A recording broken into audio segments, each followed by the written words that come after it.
Merci balandi oba mesana kolanda mwana mobali oyo apakolaka mafuta ya mbila mwana mwindu le fou de Fayulu.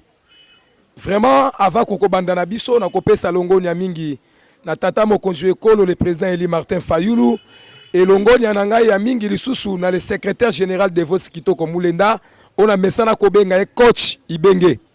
Donc yende moto oyo asimbi bendele ya biso bayi résistant et puis esi de parti cher ya président Eli Martin Fayulu et longonya na ngai lisusu na ba famille manso oyo basili koperte to kobungisa milimo ya bana milimo ya ba papa to ya ba mama na bango na niveau engombami est na pesi bango longonya et puis na ba mes condoléances ya mingi vraiment tozali toujours au cœur na babino bandeko na so ozali na est de partout bisika biso mibino et longonya na ngali susu na ba mama nyonso diaspora ba nyonso o na mesana kopesa longonya honorable Blaise honorable Charles donc honorable on a bengaka mingi charge cordon et tous les cordons cordon Albert et longonya mingi na mwana mboka on a bengaka charge a changu Justin Pai to yawe ya mwana mokonzi na ngai et pourquoi pas na pesa pe longonya na grâce ya mandiangu vraiment bande ko na ngai lelo to eko awa netando ke kolobela makambo ya mboka yiki oye koleka na kata union salité esengeli ete tout le temps biso bayiba kongomani bato to fongola miso to fongola mandinga na biso pona kotala basongolo diongo oba koluka lolenge kani ya koyiba pep ya koboma mboka ya koteka etando ya koteka Congo eke na maboka ba usurpateur et puis ba menteur ya pep yiki bande konanga na kati ya union salité na moni na kati ya Sénat uta investir ya nani ya madame Judith Simwinu wa Tuluka tomoni yiki poto cacophonie na parlement et salimi tomoni na basi apaka juma ba investir bango tomoni na ba roulage de kolanga Jean-Pierre Bemba Gombo o alaka ancien criminel muto alaka osaba crime mingi na kata mboka tuta ba congolais na maboka ba kamati e balongole bisika na ba PC ministère ya transport Bemba komi roulage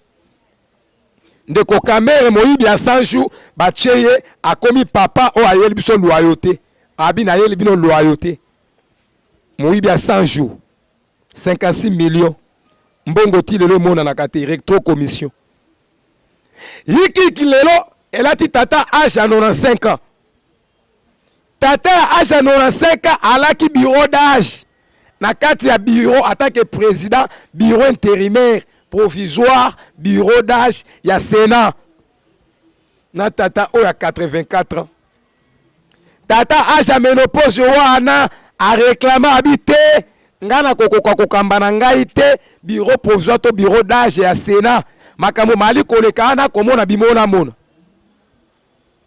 ba habité sengeli yango ba cédé yango tomoni ndeko chilolo na réunion na bango union salité akamata Augustin Kabuya cha bureau d'âge a joué bureau de crise ya Sénat a organisé ba élection ya bureau définitif ya Sénat en même temps Kabuya azali candidat président ya Sénat. C'est terrible. Violation et ont continué à ce qui concerne la constitution. À ce qui concerne les règlements d'ordre intérieur, il y a bureau ya Sénat. C'est une violation. Comment fait-il un secrétaire général d'un parti qui sont au pouvoir à jouer intérim en tant que bureau d'âge? Organiser l'élection à bureau définitif, il y a bureau à Sénat. Lui-même fit candidat. Lui-même fit candidat président à Sénat. C'est grave, bande konanga. C'est grave. De l'UDPS est comme une yiki qui va battre Motoni toko ko remplacer na poste Augustin Kabuya. Ba ko battre pona bango ba ko beta maboko na se anzete ba ko mela lotoko ba ko lia makila ya mbua balobi Fachimu Kwatondo Fachi béton. Pona bango c'est normal. En violant la constitution c'est normal. Deuxième chose bande konanga. Oba mesala ko pesa ngai le fou de Fayulu Makutu. Cacophonie na cacophonie. Le loto comme la maman a problème. Maman a problème dossier grave. Mes condoléances na famille ya pasteur Marcelo asili kobungisa maman na biso. Otolinga pe makasi tolinga mingi. Mama Tonasi asili kokende kowaya na mabele ya bawa. Mes condoléances na ngambo na ngai Fou de Fayulu et puis na ngambo ya tata mokonzi ekolo le président Martin Fayulu. Mes condoléances na libota monene oyo etikali bakolela pasteur Baout o pasela ikoweya nzoto ne ali na mort. Bande konanga makambo mali koleka na mboka e ali mabe. Lelo esenge toloba na bino polele. Bakotisi ba Rwandais bakoti na Angola ya 8 vols militaires. O esili ko atterrir na kati ya commune ya Landu na Luanda. Bapesi Lorenzo injonction et pas ba américain ya ba grande puissance. Babi na esoko affaire atterrir ba vol wana ate tokoya tokozwande yo Lorenzo andimi manduki ba arme lourd ba char ba tenue militaire ya Rwanda, Burundi, Ouganda sont des militaires au Bakiti avec tous leurs munitions. Objectif au côté de la frontière à Congo. Car la mingi te ba Congolais boko ka ba refoulé ba Congolais d'Angola. Bo comprendre oh moi na mboka Fou de Fala koloba na bino ali réalité. Bo benga bande ko na bino bali na Angola ba kolobela bino makambo na ali koloba awo. Bakitisi bango na kati ya commune ya Landu bipai wapi Lorenzo a logé bango. Ba ciblé 4 zones au bakota na kati ya Congo. Première zone ba cité Tchela. Bakota na nzela ya Tchela. Deuxième porte bakokota na frontière ya Louf. Troisième axe bakokota na Bandundu. Na Bifir na poste entre Kaungula na kati ya Kaungula. Bakote la wana. Quatrième axe bakokota na Kasai oriental. Destination Kinshasa. Baya ko récupérer bo continent bango bayo kana kina ndeko Chilolo parce que ndeko Chilolo ti ala wana auta la volonté à yo peuple te. Auta la volonté à Nanga na 2018. Kabila nommé ye président Chilolo Fachi Betom Kwatombolo. Kabila nommé ye. Lelo to a Chilombo lokola ali missile. Lokola ali motinda miyandeko Paul Kagame na Museveni na Shimie Eru Kenyatta andimi komema biso ko se soumettre na plan ya balkanisation. C'est un facilitateur ya ko balkaniser Congo, mais c'est Chilolo. Il sait très bien qu'il a signé les accords, plusieurs accords avec les Rwanda, Burundi, Tanzanie, Nairobi, c'est chez Kenya, Eru Kenyatta et puis Ndayishimiye et Burundi. Félix Chilolo à Tekamboka. Aujourd'hui, c'est les Rwandais qui signent les accords pour cultiver notre richesse. Ou côté ka richesse, Yamboka ya Congo, mtazo signer les accords Rwanda, na l'Union européenne. Mais c'est Félix. Pendant que le peuple a zangi maya zangi courant, pendant que le peuple a souffert. Mais c'est Chilolo, lorsqu'il va nommer hier par Denis Kadima président, jusqu'à aujourd'hui, c'est 6 mois, donc 7 mois. Abimisi gouvernement après 6 mois. A nommé Bisso Madame Judith Toulouka, il fut ministre, ancien ministre à plan. Peut-être que les Congolais ont un ministère à plan Moussala Nangote. Ministère à plan, c'est tout un cabinet du président de la République. Ce ministère-là. Avant que Chilombo, Andi m'a projet à Chile-Gelou, Andi m'a projet à 145 territoires, Andi m'a projet, il y a route Kinshasa Ilebo, Andi m'a projet, j'ai la coquille de Kosom, la bateau de pêche Koya, ma promesse. C'est le ministre du plan qui gère tous ces trucs-là.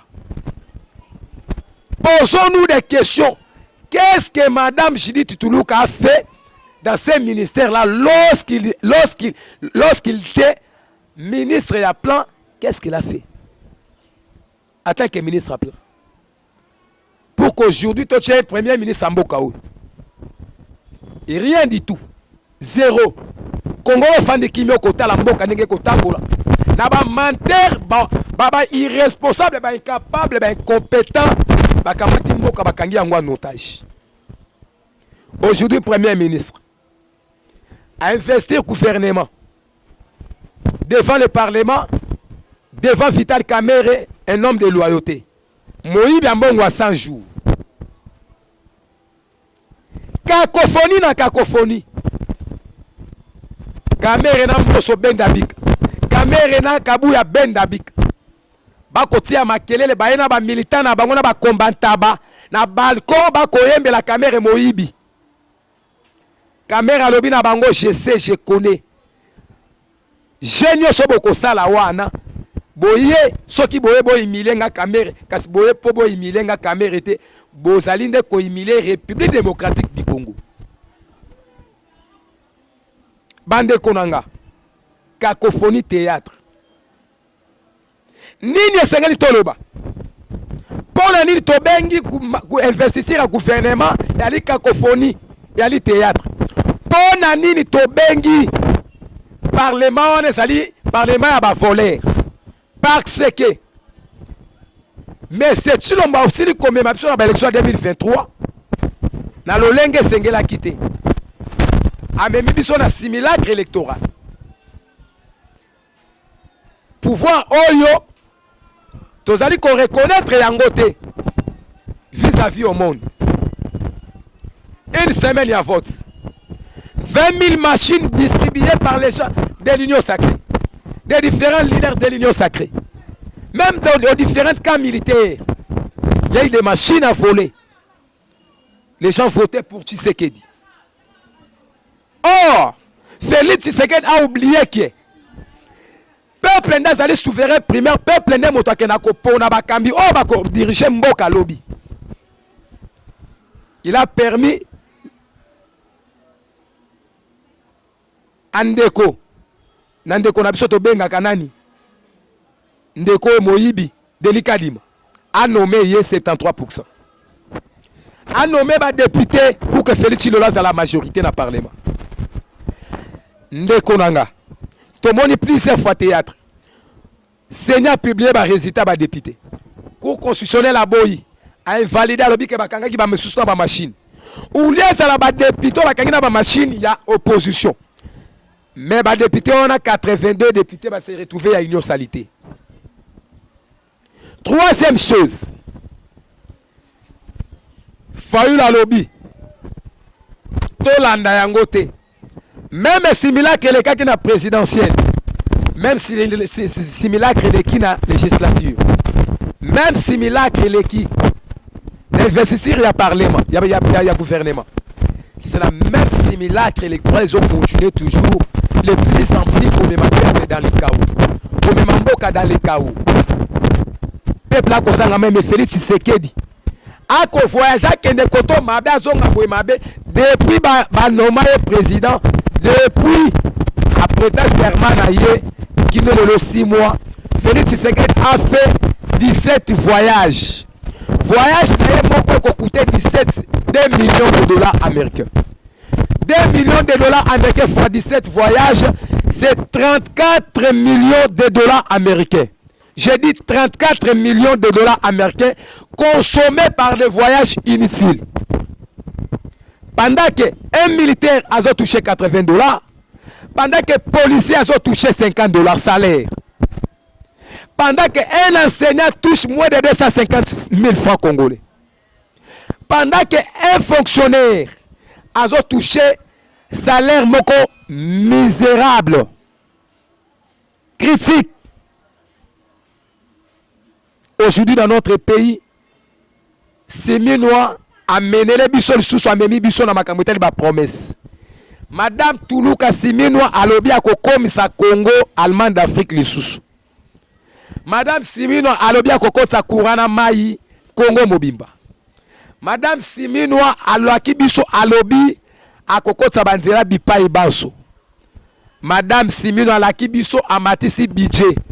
Ali komata budget a kolongola yango na 16 milliards a kokomisa yango na 18 milliards point 5 18.5 milliards de dollars alobi na biso armée a kozwa 3 milliards wana madame Judith Toulouka c'est que soda congolais ali komata.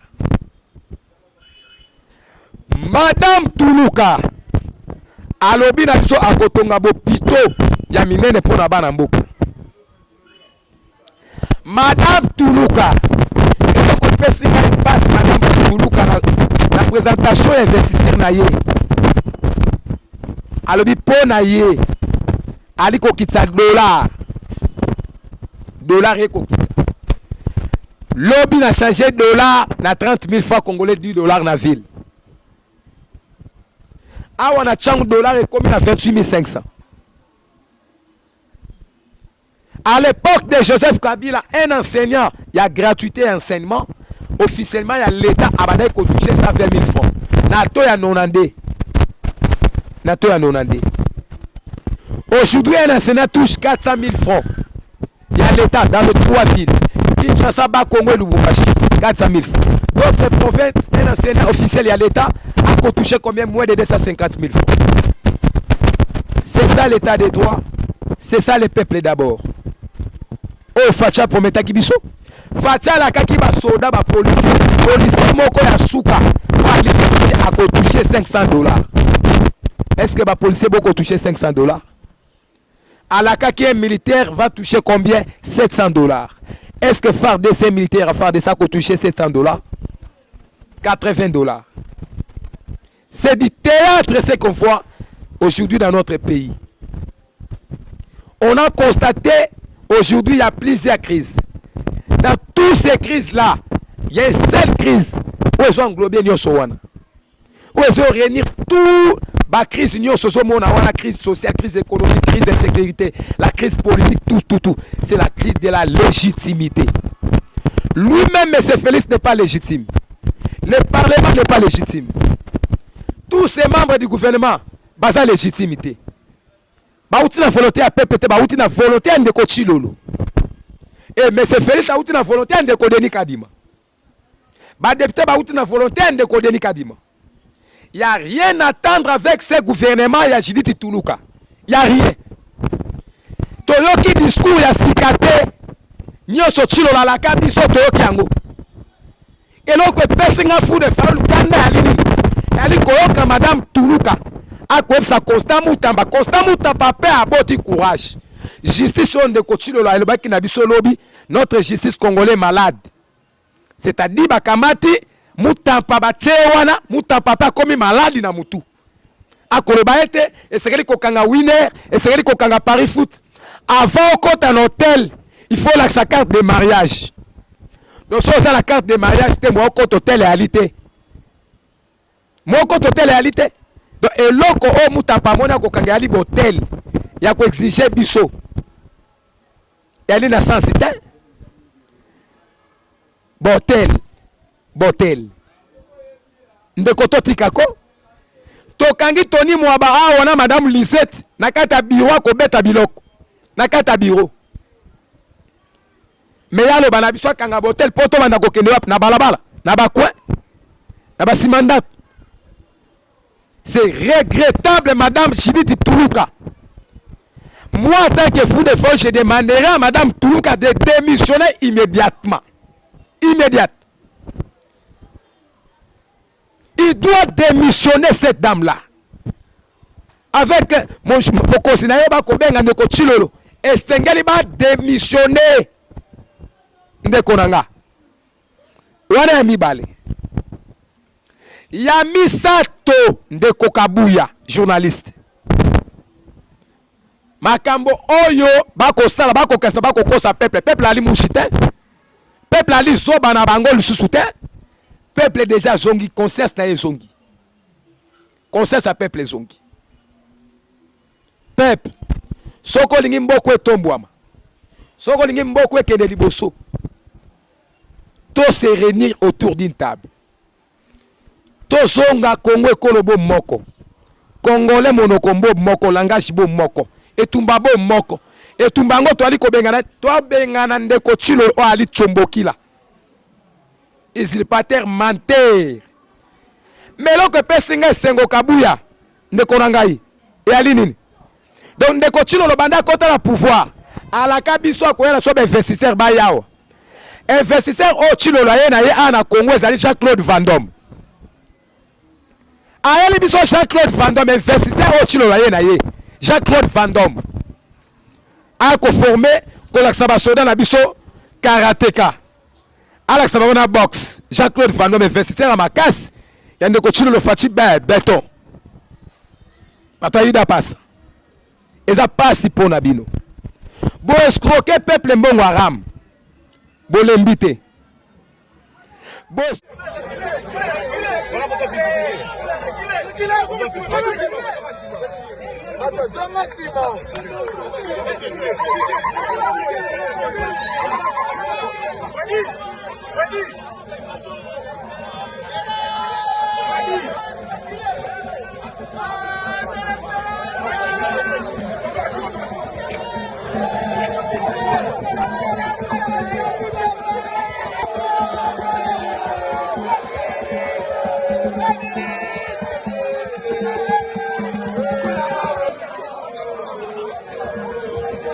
en charge de la liste des gardes des Sceaux.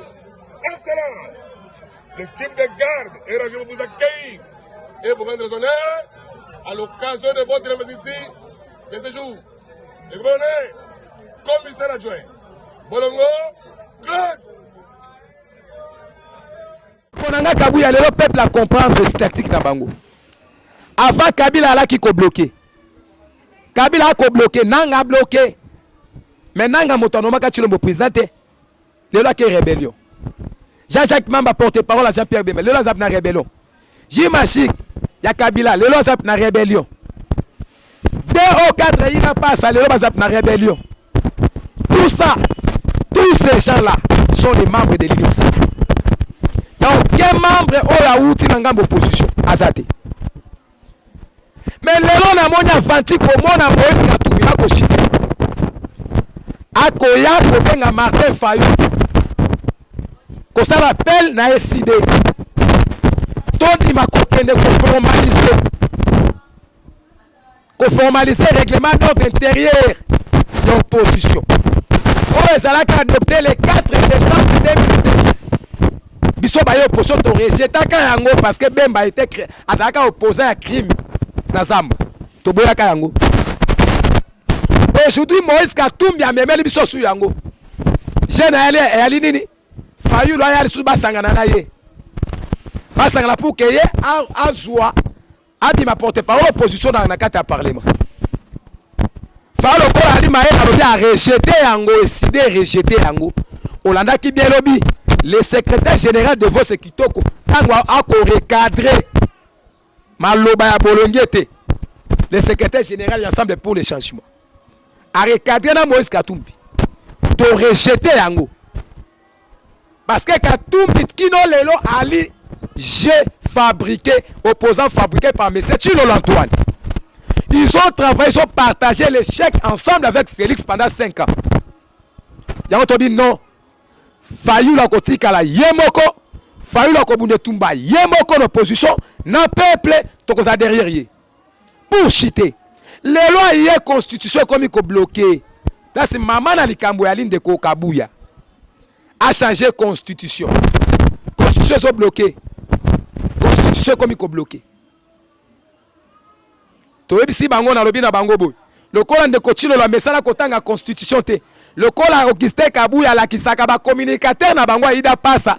Boni mobe koli kunche lobite batanga article 219 ya constitution. Et lobi de konanga journaliste. Et lobi que pendant que le pays est en état de guerre. Lorsque le pays est en état de guerre, état d'urgence, état de siège, on ne peut pas toucher ou aller réviser à l'article moko la constitution to ko simbate. Batanga constitution malam. Les lois est-ce que constitution te lotina de constitution masala ba voyage partout par-ci par-là a dépassé 2 millions de dollars mbongo ya peuple a ko souffrir na mai na ko rezangi. Les lois est-ce que constitution ya mboka te lotina ba mama ba koteka biloko na wenze ba matsa biloko. Est-ce que constitution te zotinda et zotinda dollar et mat. C'est grave, c'est regrettable. A bengango constitution ba belgera. Lorsque le peuple se soumet à qui devant constitution quoi adopter constitution. C'était après transition, après la transition. Tu as adopté qui constitution. Bah nommé le président quand la même constitution. A travaillé pendant 5 ans quand la même constitution. Aujourd'hui à Kolinga Kosbongo la constitution. Maël Naes allé à suspendre le Sénat, à suspendre l'Assemblée profession. A nommé le gouverneur Yemoko. Voilà monsieur Chilolo. Azongi sabiso na élection peuple alongola yo fotaka sous président de la République té. Atika biso peuple to fotaka ba députés nationaux ba fotaka président de la République. C'est grave ce qui se passe à l'Union sacrée. Yango to bengi yango le poto ezali cacophonie. Il y a rien à attendre avec le gouvernement siminois et monsieur Chilolo Antoine. Il y a rien à attendre. Mobilisons-nous. Sensibilisons-nous peuple. Tous se réunir, tous à la haine comme un seul homme. Pour la bengana ba détourner, ba zipater, ba mentir. On va continuer à kosa yo nanga peuple. On va continuer à teka mabele à Congo. On va continuer à teka bozuya mboka ya Congo na ba mindele. Fongola misu peuple. Vraiment de Konanga, je salue encore une fois de plus mon président Eli Martin Fayulu. Et notre secrétaire national de la communication, Maman Chantal Mobon. Na salié Bisika Zali. Nzamba pesaye mokolo belé. Mboule belé abaksele bambula. Parce que biso lelo yo tokolo bela mboka, c'est grâce au président Eli Martin Fayulu. Et je salue encore une fois de plus le secrétaire général de Vox Kitoko Moulé Nabenga ke Kochi Bengue. Incontestable, incontournable. Le secrétaire général. Yahweh Yangwana. Merci, c'est le fou de Fayulu.